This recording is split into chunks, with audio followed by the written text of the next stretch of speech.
Hello friends, आज मैं आपके सामने जो स्टोरी लेके आई हूँ वो हमारे ही शहर की है, पास के मोहल्ले की है। और इस स्टोरी में मैं आपको बताऊंगी कि आज के लोग, लड़के ही नहीं लड़कियां भी पैसे कमाने का एक नया ही जरिया यूज़ कर रहे हैं। किसी से रिलेशनशिप बना के, किसी को ठगने का और उसकी प्रॉपर्टी को हथियाने का किस तरह से कर रहे हैं काम, वो देखिए। हमारे पास के मतलब है, मोहल्ले के पास की ही बात है। तो एक अंकल रहते थे, उनके बेटे बहू बाहर रहते थे, फॉरेन रहने लगे। तो अंकल अकेले थे, उन्होंने काम वाली लगवा रखी थी जो उनका खाना पीना बनाती थी और झाड़ू पोछा बर्तन वो सारे काम कर देती थी। मतलब एक उन्होंने उसे घर पे ही जगह दे दी थी। अब अंकल अकेले की वजह से उससे बातें बातें करते थे, वो बातें बातें कर लेते थे, एक फैमिली मेम्बर की तरह उन्होंने उसे मान लिया था। अब उस लड़की का दिमाग बस वहीं चलने लगा। उसने सोचा अगर इन्हें अपने प्रेम जाल में फंसा लें अगर, तो इनकी प्रॉपर्टी हमारी हो जाएगी। और उसने ऐसा ही किया। अंकल को लगा होगा ऐसा कुछ कि ये कुछ लिमिट क्रॉस कर रही है, या जो भी अंकल को लगा, या हो सकता है अंकल की भी सहमति हो। थोड़ा बहुत इंसान अपना तो छुपा ही जाता है, तो थोड़ा बहुत होगा। मैं नहीं कह रही अंकल की गलती नहीं थी, हाँ बातें बातें करते थे। और फिर जाहिर सी बात है, जेंट्स थे तो ये तो कहना संभव नहीं है कि ये उसी लड़की का कसूर था। मगर हाँ, उस लड़की ने अंकल से, जो खाना बनाने वाली थी, उसी ने अंकल से बोला कि मुझसे शादी कर लो, आप भी अकेले रहते हो, आपके बेटे बहू बाहर रहते हैं। अंकल ने मना कर दिया।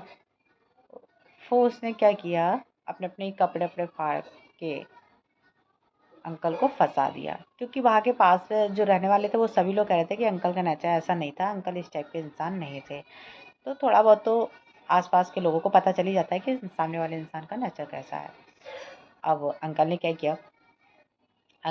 किया, अंकल को ये सुन के मतलब एकदम शॉक्ड हो गए। उन्हें हार्ट अटैक आ गया।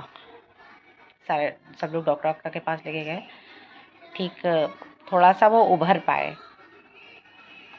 पाए कि उसने तो केस ही कर दिया था। पुलिस वुलिस आई, जब बार बार का पुलिस का आना जाना अंकल सहन नहीं कर पाए और उनको अटैक आ गया, दूसरा अटैक आ गया। फिर क्या था, अंकल को बहुत बेड रेस्ट मतलब बहुत आराम बता दिया था। तो उस लड़की ने, उस खाना बनाने वाली ने क्या किया, उस पर मुकदमा दायर कर दिया कि हम यहाँ रह रहे हैं इतने सालों से, ये प्रॉपर्टी हमारी है। उस खाना बनाने वाली ने उनकी प्रॉपर्टी पे भी मुकदमा दायर कर दिया। अब फिर क्या था, क्योंकि काफ़ी समय से वो उनके पास खाना बना रही थी और वहीं रहती थी, आखिरकार वो मुकदमा जीत गई। क्योंकि रेप का केस प्लस कि वो उसी का घर था, उसने इस तरह से किया। जबकि वहाँ पे रहने, मुझे ये नहीं समझ में आ रहा, वहाँ पे रहने वाले एक बंदा जानता था कि ये अंकल का घर है और अंकल ऐसा नहीं कर सकते हैं।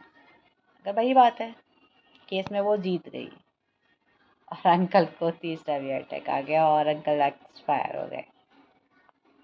पुलिस वाले बेचारे वो भी जानते थे कि ये फ्रॉड है, बट केस जीत गई है तो फिर मजबूरी है, ताला खोल दिया आखिर मजबूर। और आप वही काम वाली उस घर पे रह रही है। ऐसी औरतों का या ऐसे लोगों का क्या अंजाम होना चाहिए जो दूसरों की प्रॉपर्टी को अपना समझ के इतना घिनौना काम करते हैं। उसकी वजह से किसी की जान चली गई और उसने वो प्रॉपर्टी ले भी ली है, तो उसका फ्यूचर क्या होगा।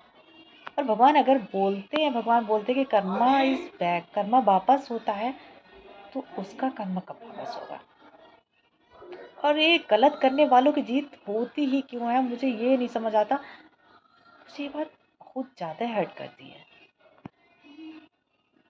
मैं अगर छोटा सा काम, अगर मैं कोई इंसान मेरी खुद की कोई चीज़ मुझसे मांगता है, अगर मैं वो चीज़ मना कर दूँ तो वो चीज़ मेरी गिर जाएगी, खो जाएगी, नुकसान हो जाएगा। बट फिर मेरे को रियलाइज़ होता है यार इससे अच्छा मैं उस इंसान को दे देती, जबकि वो मेरी खुद की होती है। और लोग तो दूसरों की चीज़ लेके हथियार लेते हैं, उनके साथ क्यों नहीं कुछ होता है, मुझे समझ नहीं आता है यार। और मैं अगर पहली बात तो मैं अपनी तरफ से भोलेनाथ की कृपा से मैं यही सोचती हूँ, मैं किसी का कुछ ऐसा ना करूँ, किसी का दिल भी ना दुखाऊँ। अब वो अलग की बात है भाई, फैमिली मैटर होता है तो देवरानी जेठानी की फाइट होती रहती है, हमारी आपस में होती भी है, और हम लोग आपस में बात भी करने लगते हैं।